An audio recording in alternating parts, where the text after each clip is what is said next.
خطوط شیطان ایسا نہیں ہوتا کہ دیکھو تم شیطان کے نقش قدم پر چلنا، وہ تمہارا کھلم کھلا دوست ہے، اس طریقے سے بات ہوتی، نہ کہ یہ ہوتی کہ وہ تمہارا کھلم کھلا دشمن ہے اور اس کے نقش قدم پر نہ چلنا، اس طریقے سے بات نہیں ہوتی۔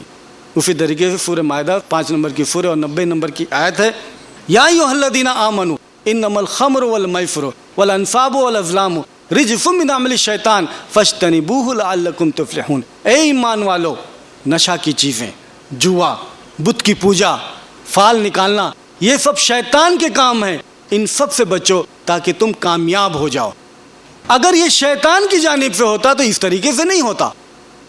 شیطان کی جانب سے ہوتا تو یہ ہوتا ہے کہ اے ایمان والو، تم شراب خوب پیو، جوا خوب کھیلو، بت کی پوجا خوب کرو اور فال خوب نکالو، یہ سب اچھے کام ہیں، ان سب کو کرو تاکہ تم کامیاب ہو جاؤ، تب تو یہ کہتے ہیں کہ یہ شیطان کی طرف سے ہے۔ لیکن قرآن کو جب ہم پڑھتے ہیں تو اس طریقے سے مسلسل بھلائی کی باتیں کہی جاتی ہے، تو اس طریقے سے مسلسل بھلائی کی باتیں کہی جاتی ہیں، برائی کی باتوں سے روکا جاتا ہے، جبکہ شیطان برائی کی طرف بلاتا ہے اور بھلائی سے روکتا ہے۔ تو یہ شیطان کی طرف سے کیسے ہو سکتا ہے؟ اگر یہ شیطان کی طرف سے ہوتا تو سورہ نحل سورہ نمبر 16 آیت نمبر 98 میں ہے، فَإِذَا قَرَأْتَ الْقُرْآنَ فَاسْتَعِذْ بِاللَّهِ مِنَ الشَّيْطَانِ الرَّجِيمِ، جب تم قرآن کو پڑھا کرو تو اللہ کی پناہ شیطان مردود سے چاہا کرو۔ یہ کیوں کر اس طریقے سے ہوتا؟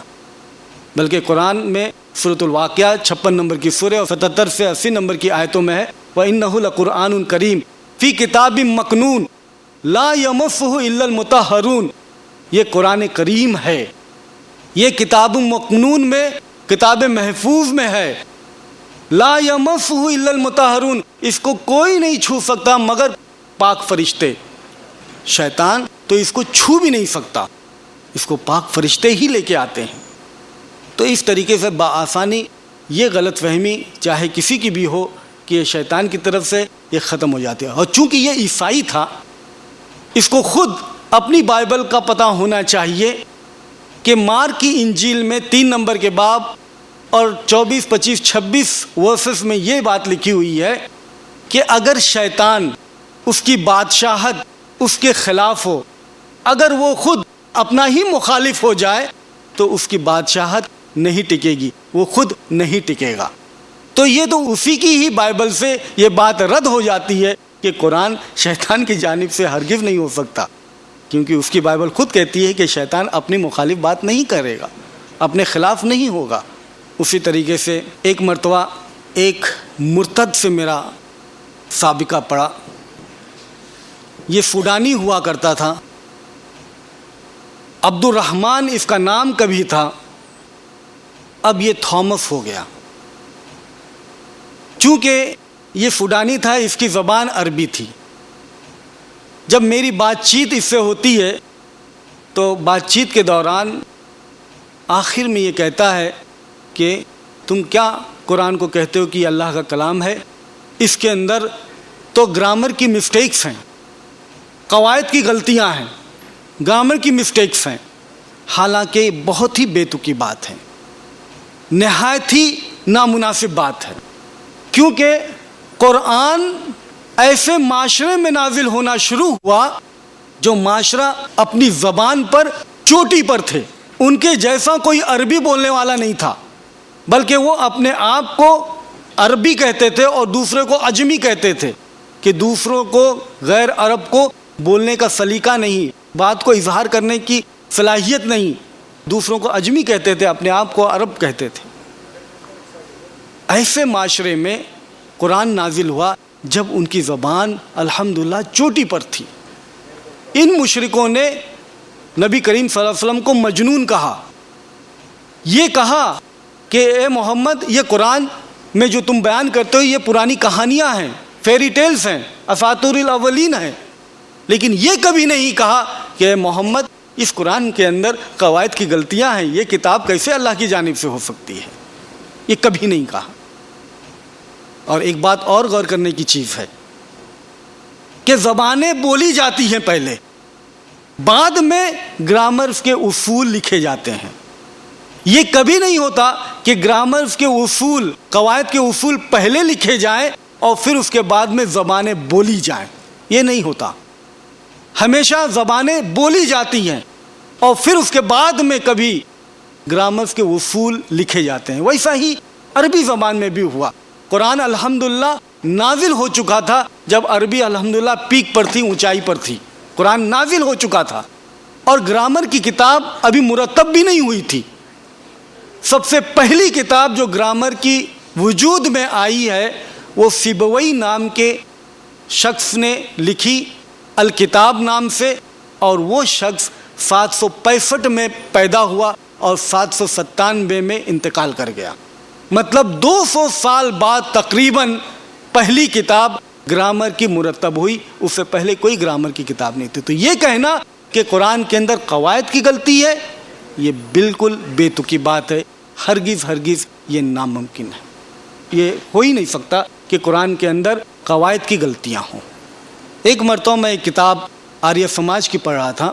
آریہ سماج والوں نے بھی ایسی ہی بے تکی غلط فہمیاں اور اعتراضات قرآن کے متعلق چھوڑتے ہی رہتے ہیں.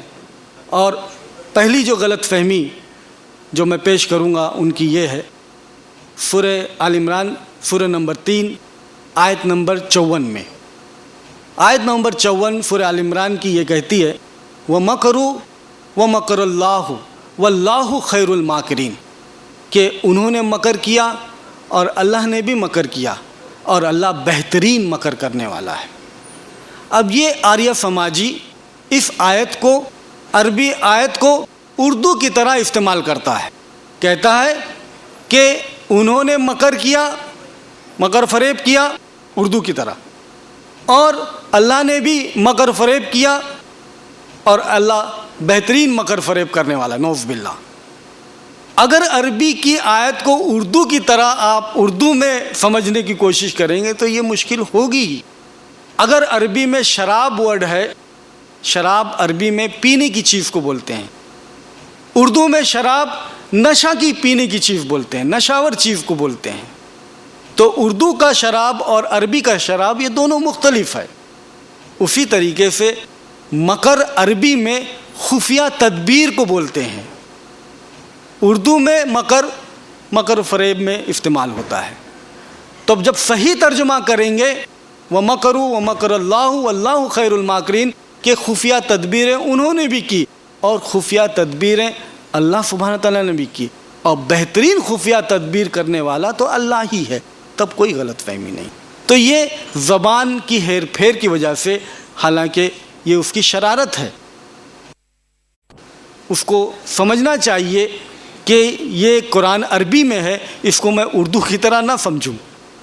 تو اس طریقے سے یہ غلط فہمی, چاہے کوئی بھی غلط فہمی ہو, الحمدللہ کوئی ایسا اعتراض قرآن کے تعلق سے ایسا ہرگز نہیں ہے کہ جس کا جواب نہیں.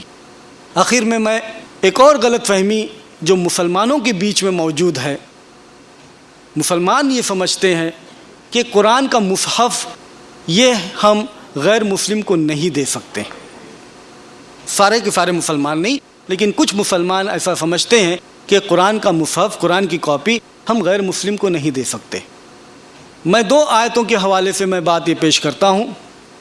سورہ بقرہ سورہ نمبر 2 آیت نمبر 23 میں ہے, جس کا میں نے پہلے بھی ذکر کیا, وَإِن كُنتُم فِي رَيْبٍ مِّمَّا نَزَّلْنَا عَلَىٰ عَبْدِنَا فَأْتُوا بِسُورَةٍ مِّن مِّثْلِهِ وَادْعُوا شُهَدَاءَكُم مِّن دُونِ اللَّهِ إِن كُنتُم صَادِقِينَ. اگر تم شک کرتے ہو جو کچھ بھی ہم اپنے بندے پر نازل کر رہے ہیں کہ اللہ کی جانب سے نہیں ہے, تو اس جیسی ایک صورت بنا کر کے پیش کرو اور اپنی مدد کے لیے اللہ کے سوا سب کو بلا لو, ان کنتم صادقین, اگر تم سچے ہو. میں پوچھتا ہوں کہ یہ چیلنج کس کو ہے؟ کون یہ سمجھتا ہے کہ یہ کتاب اللہ کی جانب سے نہیں ہے؟ کیا مسلمان ایسا سمجھتے ہیں کہ یہ کتاب اللہ کی جانب سے نہیں ہے؟ یہ غیر مسلم سمجھتے ہیں کہ یہ کتاب اللہ کی جانب سے نہیں ہے. تو یہ چیلنج غیر مسلم کے لیے ہے کہ اگر تم سمجھتے ہو کہ یہ کتاب اللہ کی جانب سے نہیں ہے تو تم بھی اس کے جیسا ایک صورت بنا کے پیش کرو. اور پھر 24 نمبر کی آیت کہتی ہے فَإِن لَمْ تَفْعَلُوا وَلَن تَفْعَلُوا, اور اگر تم ایسا نہ کر سکو, تم ہرگز ہرگز ایسا نہ کر سکو گے, اگر تم ایسا نہ کر سکو اور ہرگز ہرگز تم ایسا نہ کر سکو گے. میں یہ پوچھتا ہوں یہ شخص اس نتیجے پر کب پہنچے گا کہ میں اس کے جیسی صورت بنا کے پیش نہیں کر سکتا. اس نتیجے پر کب پہنچے گا؟ قرآن پڑھنے سے پہلے پہنچے گا اس نتیجے پر کہ قرآن پڑھنے کے بعد اس نتیجے پر پہنچے گا کہ یہ قرآن ایسی کتاب ہے یہ کہ اس کے مثل میں کوئی صورت بنا کے پیش نہیں کر سکتا.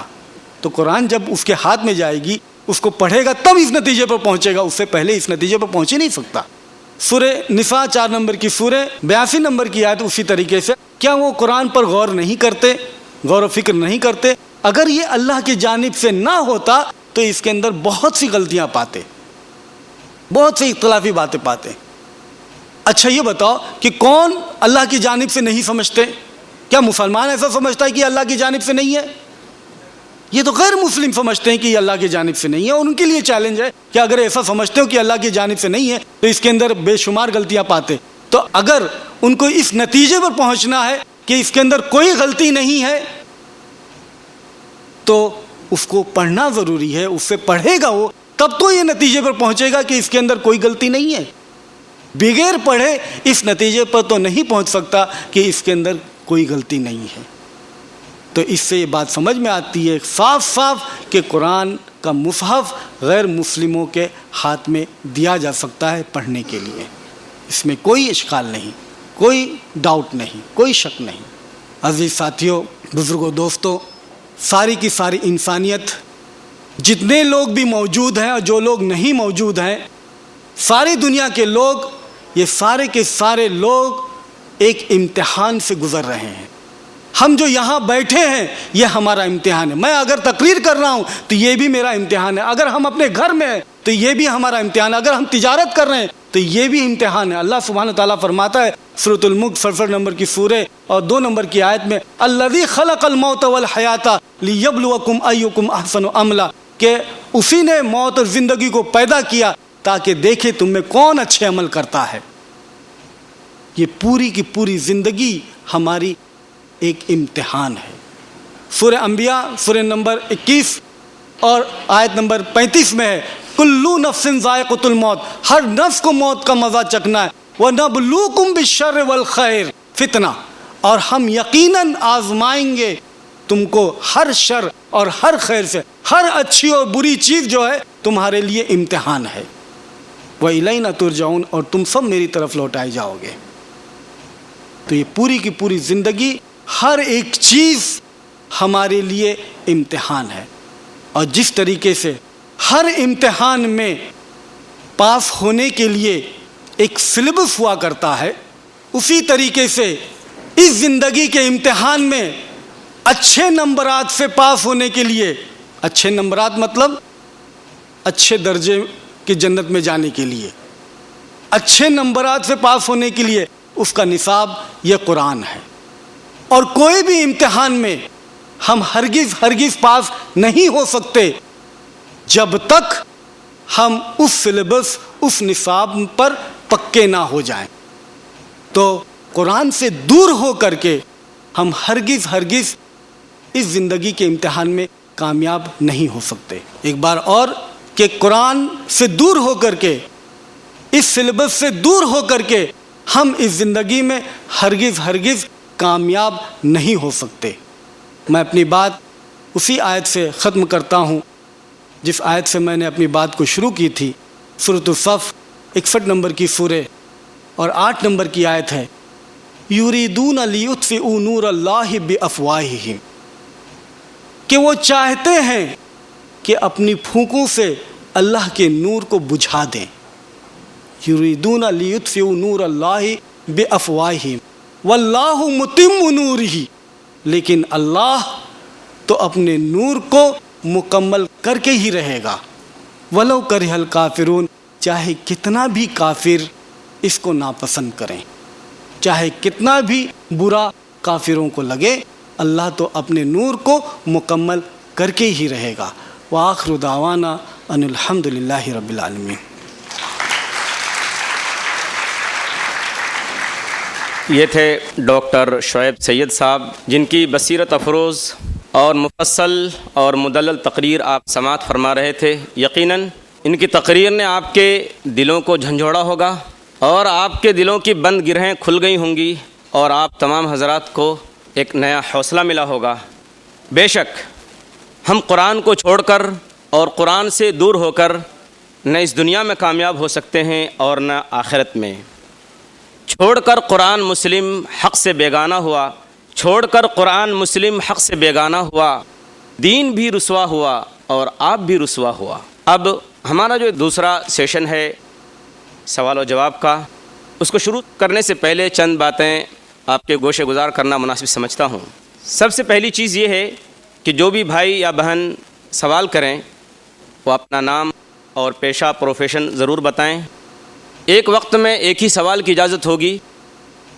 سوال عنوان کے اوپر کریں۔ ڈاکٹر شعیب سید کی تقریر کا عنوان ہے قرآن کے متعلق غلط فہمیاں۔ سوال فقہی نہ ہو، اگر سوال غیر ضروری ہوا تو اس کو رد کرنے کا مجھے پورا اختیار ہوگا۔ مجھے امید ہے کہ آپ حضرات ان اصولوں کی رعایت کریں گے اور اس سیشن کو کامیاب بنانے میں ہمارا ہر طرح سے تعاون کریں گے۔ ایک مائک ہمارے دائنی جانب بھائیوں کے لیے رکھا گیا ہے اور دوسرا بہنوں کے لیے اوپر کی جانب ہے۔ سامعین کے اندر آڈینس میں اگر کوئی نان مسلم ہو، کوئی غیر مسلم بھائی یا بہن ہو تو سوال کا موقع انہیں پہلے دیا جائے گا۔ آپ کے سامنے آپ کے مقرر موجود ہیں جن کی آپ حوصلہ افزا تقریر سماعت فرما رہے تھے۔ قرآن کے متعلق غلط فہمیاں کے عنوان پر آئیے سوال و جواب کا سیشن شروع ہو رہا ہے۔ جس بھائی کو قرآن کے متعلق کوئی غلط فہمی اور باقی رہ گئی ہو، چاہے وہ مسلم ہو چاہے غیر مسلم، برائے کرم یہاں سامنے مائک پر تشریف لائیں اور اپنا سوال کریں نام اور پیشہ بتا کر۔ اسی طریقے سے بہنوں میں بھی۔ السلام علیکم ورحمۃ اللہ وبرکاتہ۔ میرا نام رضوان ہے، میں بزنس کرتا ہوں پارٹ ٹائم دوسری ایکٹیویٹیز میں۔ ابھی حال ہی میں ہائی کورٹ میں ایک ایڈوکیٹ اسلام کے متعلق اور قرآن کے متعلق کچھ سوالات اٹھائے تھے، جس میں IRF نے کافی بڑا ذمہ داری ادا کی اور ڈاکٹر صاحب نے اس میں بہت بڑا حصہ لیا۔ تو قرآن کے متعلق اس کے کیا کیا اعتراضات تھے، کیا کیا غلط فہمی، تھوڑا روشنی دار۔ بھائی نے سوال کیا کہ حال ہی میں الحمدللہ ایک کیس کے اندر ہماری جیت ہوئی، اسلام کی جیت ہوئی، اور اس کا پس منظر یہ ہے کہ ایک سینئر ایڈوکیٹ بھسین نام کے، انہوں نے ایک کتاب اسلام مخالف، جیسے کتاب کا میں نے ذکر کیا کہ اسلام مخالف کتاب لکھی جاتی ہیں تاکہ اسلام اور مسلمانوں کو بدنام کیا جائے، تو یہ بھی کتاب اسی کیٹیگری کی ہے کہ انہوں نے ایک کتاب لکھی اور اس کتاب کے اندر انہوں نے یہ ثابت کرنے کی کوشش کی کہ اسلام جو ہے وہ زبردستی اپنی مذہب کو پھیلانا چاہتا ہے، بائی فورس زبردستی اپنے مذہب کو پھیلانا چاہتا ہے۔ حالانکہ یہ غلط فہمی یا یہ اعتراض بآسانی دور ہو جاتا ہے، اور ہم کئی دفعہ الحمدللہ اپنی اسٹیج سے یہ بات کہہ چکے ہیں کہ اسلام زبردستی پھیلا ہی نہیں جا سکتا، کیونکہ اسلام کا مطلب ہے کہ اپنی مرضی کو اللہ کے تابع کرنا، ولنگ سبمیشن ہے۔ اگر کوئی زبردستی کرتا ہے تو وہ اوپر سے تو اسلام قبول کر لے گا، لیکن اندر سے وہ مسلمان نہیں ہوگا، کیونکہ زبردستی کیا جا رہا ہے۔ ایسا شخص جو اوپری طور پر مسلمان ہے اور اندر سے نہیں ہے، ایسے شخص کو ہم منافق کہتے ہیں، مسلمان کہتے ہی نہیں۔ اور منافق قرآن کے اندر اس کی سزا ہے سب سے نچلے درجے کے جہنم میں رہے گا۔ زبردستی اگر ہم اسلام کی تبلیغ کرنا چاہیں گے تو یہ زبردستی اسلام کی تبلیغ نہیں ہو سکتی، کیونکہ زبردستی کسی کو مسلمان کیا ہی نہیں جا سکتا۔ اور تفصیل کے لیے ہمارا پروگرام مسکنسیپشنز اباؤٹ اسلام، اس کے اندر آپ دیکھ سکتے ہیں کہ کس طریقے سے ہم نے تفصیل سے یہ بات کہی ہے کہ اسلام زبردستی پھیلایا نہیں گیا ہے۔ میرا نام سید صبغت اللہ مغربی ہے، میں پیشے سے مدرس ہوں۔ ہمارے مسلمانوں میں ہی ایک طبقہ ایسا ہے جن میں یہ غلط فہمی ہے کہ قرآن صرف عالموں کی سمجھنے کی چیز ہے۔ اس پر آپ تھوڑی سی روشنی ڈالیں قرآن کے حوالے سے۔ بھائی نے سوال کیا کہ ہماری امت میں کچھ طبقہ ایسا سمجھتے ہیں کہ قرآن جو ہے عالموں کے سمجھنے کی چیز ہے، یہ سب کے لیے نہیں ہے۔ میں بھائی کے سوال ہی میں جواب ڈھونڈنے کی کوشش کرتا ہوں، اور میں یہ پوچھتا ہوں ایک عالم کب ہوتا ہے؟ ایک عالم کب ہوتا ہے؟ کیا یہ عالم قرآن پڑھنے سے پہلے ہوتا ہے کہ قرآن پڑھنے کے بعد ہوتا ہے؟